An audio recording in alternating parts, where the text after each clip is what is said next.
kabajamtoota jaalatamtoota maatii waaqayyo nagaan waaqayyo isiniif haa baay'atu mana bakka jirtanitti akkam jirtu nagaa keessanii ani jira galateessa bakka jiraatanii bakka nagaa taatanii bakka eegamtanii isaa kanaaf roo kana eegdanii ani galanni gooftaaf haa ta'u nagaa irraa afaan qaba isinis bakka nagaa taatanii jecha akkasuma warreen viidiyoo kiyaan na daawwatan laayik sheer gootan galatooma ulfaadhaa arramoo viidiyoo haaraadhaan dhufe viidiyoon kiyya kunis maalidha akkuma beekamu yeroo darbe tokko mishaarrata biraankii jedhadhee yaadee jira waan ta'eef እና karama kallattii biraankiitti isin dabarsaa bilbilee fi ta'u jechuudha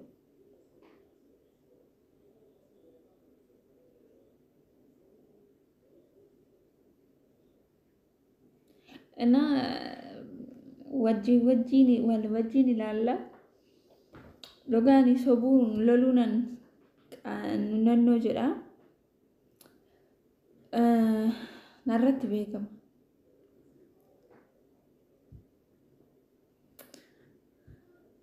እና bilbilaaf hin jira qoyaa kaastu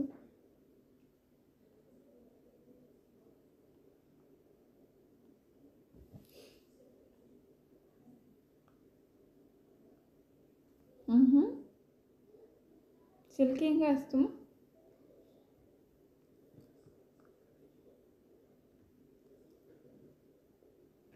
hello hello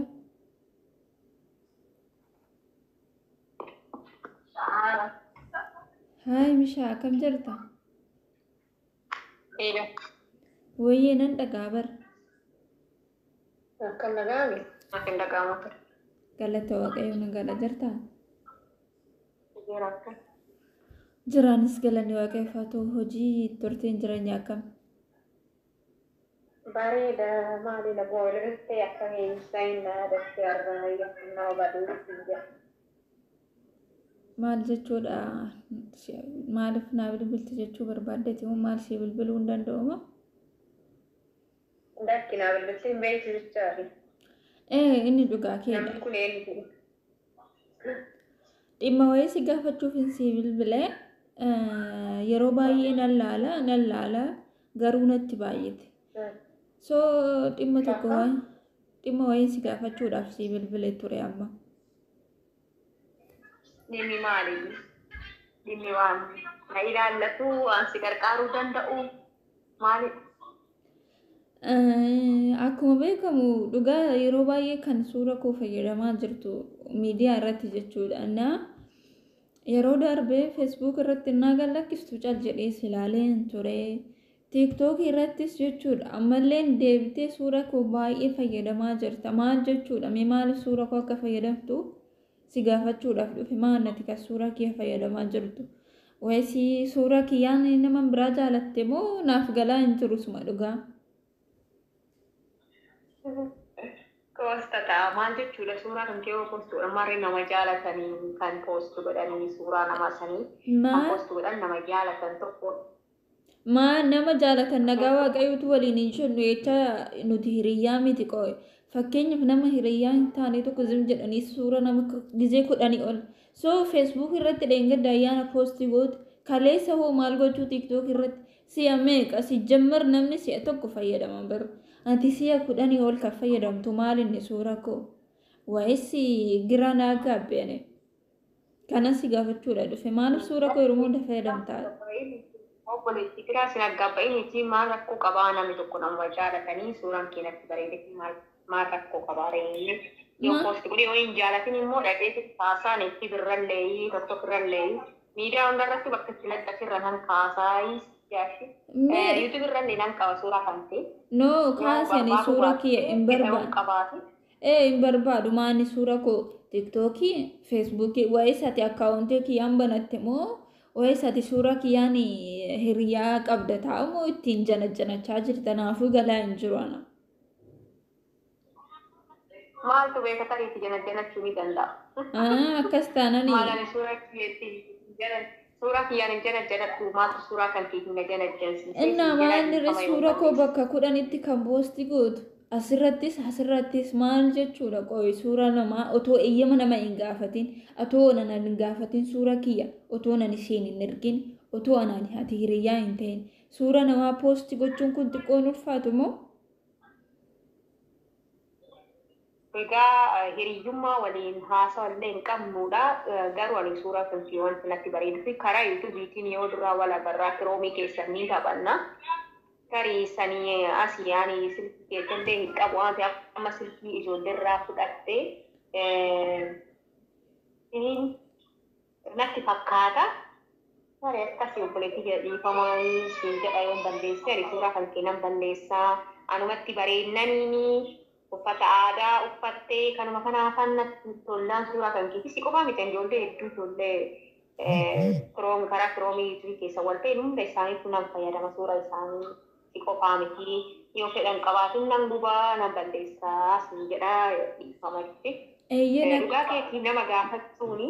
Kaasiin barbaadu. Dhugaa keetii nama gaafachuu si gaafachuu dhabuu keetii fi suuraa nama tokkoo namni tokko yoo fayyadamu jaalatuu dhabuu danda'a.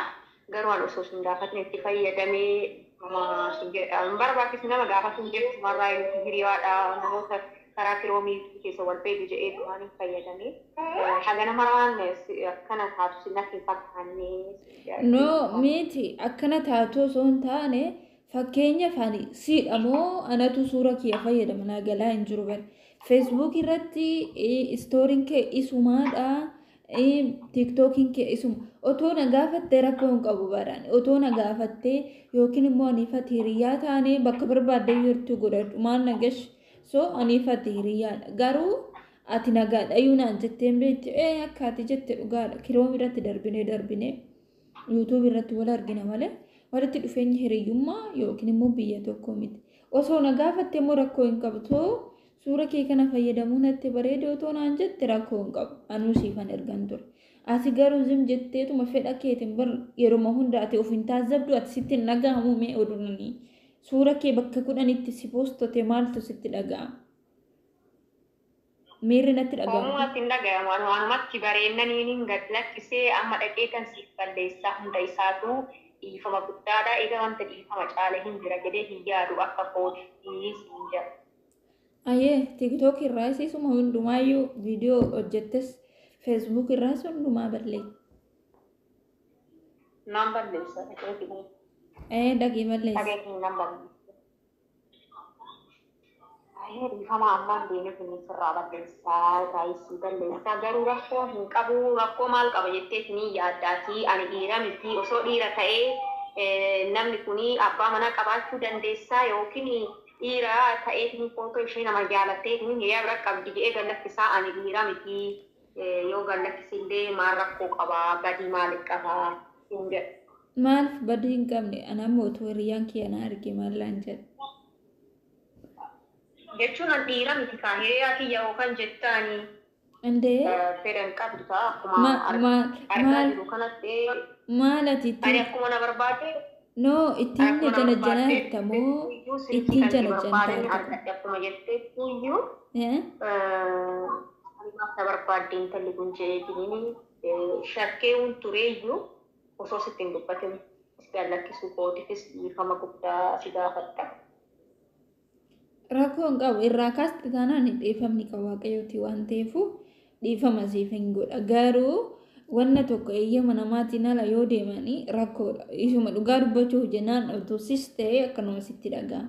Maaliif jennaan eeyyama kee malee suura kee bakka 10tti oduun hojjedhe sitti miirri sitti dhaga'ama.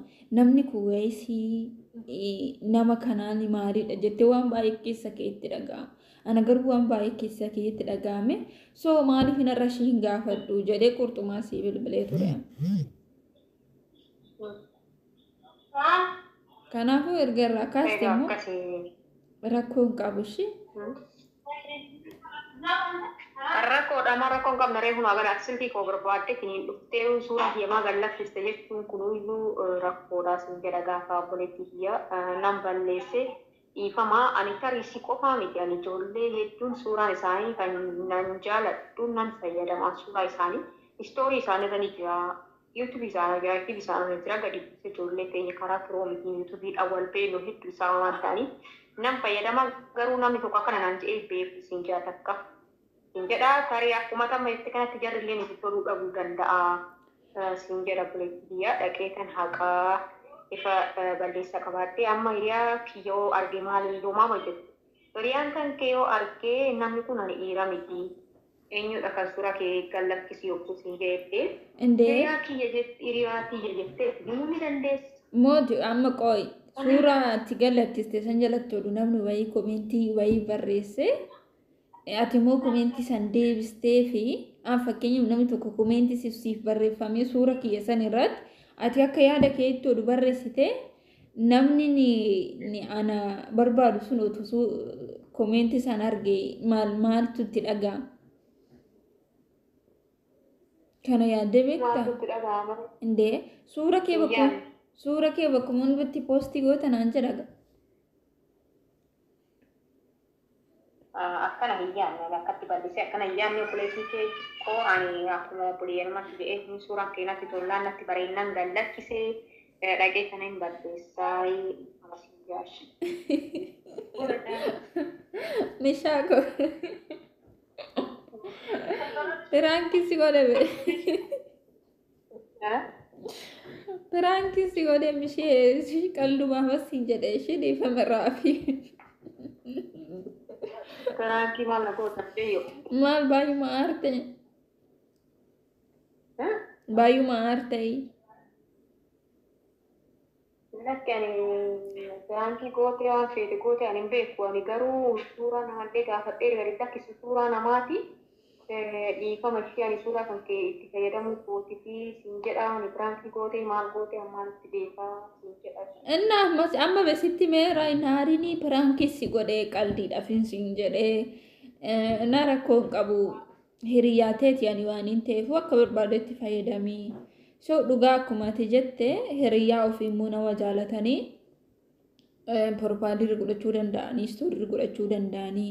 Waan akkuma ati barbaaddeen jechuu hin danda'an kunimmoo rakkoo hin qaban garuu miqoo irra mishaa maaliif piraankiin godhu miiran ishiirra argumee micoontuun aartee ta'an arrabsiti moo tasgabbooftee dhiifamna gaafatti jedhee akkuma sirraa eegabeette atilleen tasgabbooftee dhiifamna gaafatti nama tokko osoo ta'e maal rakkoo qaba jedhee yookiin boolookina godha ture yookiin silkii kanarratti cufa ture ati garuu guumatti galatoomii rakkoo kootee balleessaan kan kootee dhiifama naan jettee galatoomii siin jedha shimishuu koo. Akkasi saruu koo dhiifama uumachuudha maal seetan mana suuraa kan keetti fayyadamee ati namaaf suuraa kiyya gallakkiste jettee ani wanni sirratti silkii cufee yookaan baga gallakkiste jettee akka illee hin jirtu siin jedha itti.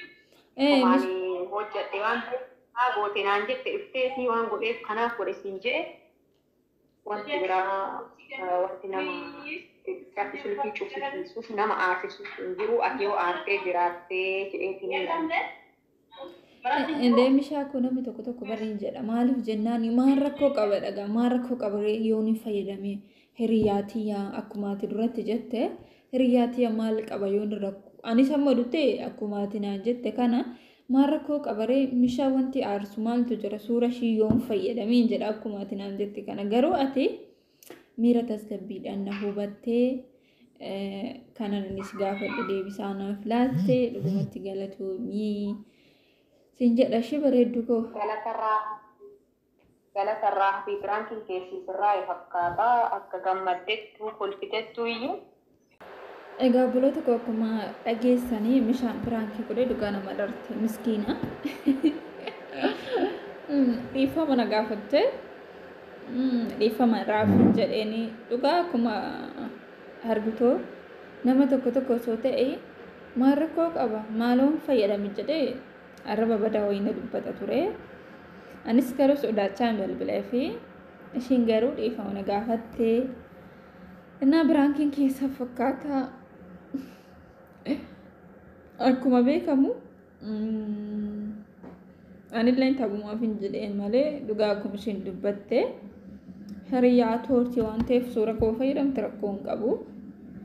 Maaliif jennaan hiriyaa isheeti waan ta'eef barbaadu feesbuukii godhatte barbaadu tiiktookii godhatte soo rakkoon qaban garuu argee waan hin tureef maaliif hin qooyi mishaadhanii Frankiin godhu mishaamee maal akkanaan jettu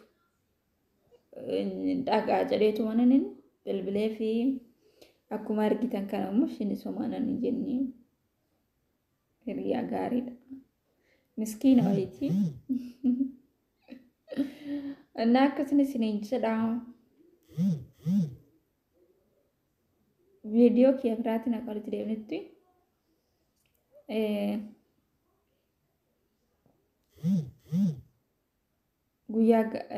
guyyaa gaarii